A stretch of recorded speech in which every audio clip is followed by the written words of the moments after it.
అందరికీ నమస్కారం.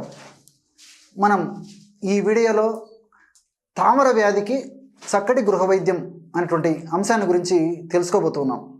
ఈ తామర అనేటువంటి వ్యాధి సర్వసాధారణంగా మొట్టమొదట ఎక్కడో ఒక చోట రింగులాగా వచ్చేసి దురద, మంట, అసౌకర్యంతో కూడి ఉండి క్రమక్రమంగా ఇతర ప్రాంతాలు కూడా విస్తరించేటువంటి అవకాశం ఉంది.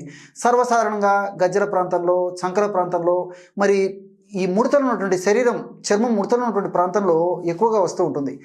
కొంతమందిలో ఒళ్ళంతా కూడా ఈ తామర మచ్చలు వచ్చేటువంటి అవకాశం ఉంది.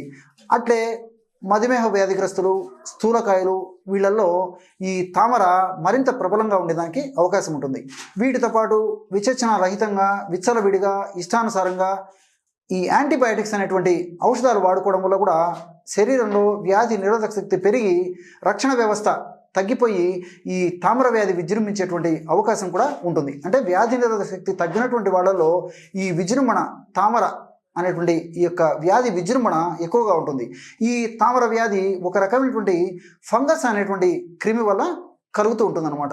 మరి ఈ తామర వ్యాధి వచ్చినప్పుడు మీకే మీరు తయారు చేసుకోదగ్గ సులభమైనటువంటి గృహవైద్య విధానాన్ని గురించి ఇప్పుడు మనం తెలుసుకోబోతూ ఉన్నాం. ఆ యొక్క వైద్య విధానానికి 2 రకాలైనటువంటి ఔషధాలు మీకు తెలియజేయడం జరుగుతుంది. వీటిల్లో మొదటి ఔషధమైనా వాడుకోండి, రెండవ ఔషధమైనా వాడుకోండి. మొదటి ఔషధమే చాలా వరకు చాలా మందిలో చాలా చక్కటి ఫలితాలు కలుగజేస్తూ ఉంటుంది. అదేవిధంగా రెండవ ఔషధం కూడా చాలా మందిలో చాలా వరకు చాలా సత్ఫలితాలు కలుగజేస్తూ ఉంటుంది. కానీ శరీర ప్రకృతి, వ్యాధి అవస్థ, ఇతర అనుబంధ లక్షణాలను బట్టి ఒక ఔషధం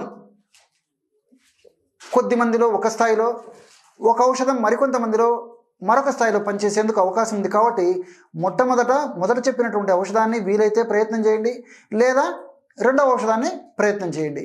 లేదు, మొదటి ఔషధం కొన్నాళ్ళు ప్రయత్నం చేసి దానివల్ల మీకు ఫలితం కలగకపోతే మరి ఎలాంటి నిరాశ, నిరుత్సాహానికి గురి కాకుండా మరి గృహవైద్యమే కాబట్టి మరొక ఔషధాన్ని కూడా ప్రయత్నం చేసి ఆ యొక్క సమస్య నుంచి బయటపడేందుకు అవకాశం కలిగేటువంటి పరిస్థితి మీకు ఉంటుందన్నమాట. మరి ఈ యొక్క ఔషధాన్ని అంటే ఈ 2 ఔషధాలు కూడా బాగా పనిచేసేవి. కాబట్టి ఈ ఔషధాన్ని ఎలా తయారు చేసుకోవాలంటే మొదటి ఔషధానికి కావాల్సినటువంటి పదార్థాలు 2 కరక్కాయలు, కన్నతల్లి కరక్కాయ అని చెప్పేసి చాలామందికి తెలిసే ఉంటుంది. కరక్కాయలు మొదటి పదార్థం. అదేవిధంగా రెండవది వినెగర్. మరి కరక్కాయలు చాలామందికి తెలిసే ఉంటుంది, కానీ ఈ వినేగర్ కొద్ది మందికే తెలిసే ఉంటుంది అనమాట. వినేగర్ బాగా నిదానంగా రాసుకోండి, వినేగర్ లేదా వినేగర్. మరి ఈ 2 సేకరించుకున్న తర్వాత ఔషధాన్ని ఎలా తయారు చేసుకోవాలంటే ఒక గరకు బండ మీద ఒక 1/2 స్పూను వినేగర్ వేసేయండి, లేదా ఒక 7-8 చుక్కలు మీకు అవసరాన్ని బట్టి. ఆ వినేగర్ వేసిన తర్వాత ఈ కరక్కాయను తీసుకొని బాగా సాదండి. కొద్దిసేపు ఇలా గట్టిగా సాదితే గంధం తయారవుతుంది అనమాట. ఆ గంధాన్ని తామర ఉన్న చోట లేపనం చేసేయండి. ఇంతే. 1 గంట లేదా 2 గంటల తర్వాత కడిగేయచ్చు, లేదా రాత్రిపూట ఆ విధంగా గంధాన్ని లేపనం చేసి ఉదయం పూట కడిగేసినా సరిపోతుంది. మీకు ఎలా వీలైతే అలా కొన్నాళ్ల పాటు చేయండి. చాలా వరకు చాలా చక్కటి ఫలితాలు ఇది కలగజేస్తుంది. లేని పక్షంలో మరొక ఔషధాన్ని కూడా చెప్తాను చూడండి. ఇది కూడా చాలా చక్కగా పనిచేస్తుంది అనమాట. దీనికి కావాల్సినటువంటి పదార్థాలు 2. మొదటిది ఆముదం. మనకందరికీ తెలుసు కదా, దీన్నే క్యాస్టర్ ఆయిల్ అనేటువంటి పేరుతో పిలుస్తూ ఉంటారనమాట.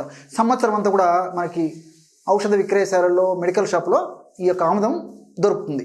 అట్లే రెండవది వేప నూనె. ఈ వేప నూనెనే నీమ్ ఆయిల్ అనేటువంటి పేరుతో పిలుస్తారనమాట. Neem oil. ఈ వేప నూనె కూడా సంవత్సరం అంతా మనకి మార్కెట్లో దొరుకుతుంది. మరి ఔషధాన్ని ఎలా తయారు చేసుకోవాలంటే ఆముదం ఎంత తీసుకుంటే అంత వేప నూనె తీసుకోండి, అంటే సమానంగా. ఉదాహరణకి ఆముదం ఒక 25 ml తీసుకున్నారనుకోండి, వేప నూనె కూడా 25 ml, అంటే 25 ml ఆముదము, 25 ml వేప నూనె. ఆ విధంగా ఆముదం ఎంత తీసుకుంటారో అంతే ప్రమాణం వేప నూనె తీసుకోండి. తీసుకొని రెండింటిని బాగా కలిపేసి ఒక గాజు సీసాలో నిల్వ ఉంచుకొని రోజు ఒక్కసారి కానీ, సమస్య మరీ ఎక్కువగా ఉంటే రోజు 2 సార్లు కానీ ఈ యొక్క తైలాన్ని తామర లేదా రింగ్వామ్ ఉన్న చోట సున్నితంగా మర్దన చేయండి. ఈ విధంగా కొన్నాళ్ల పాటు చేయడం వల్ల ఆ యొక్క తామర మచ్చలు కంప్లీట్గా నివారణ జరిగేటువంటి పరిస్థితి ఏర్పడుతుంది అనమాట.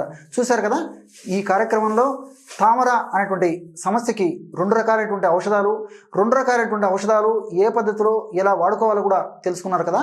మరొక వీడియోలో మరొక అంశంతో మళ్ళీ కలుద్దాం. అంతవరకు నమస్కారం.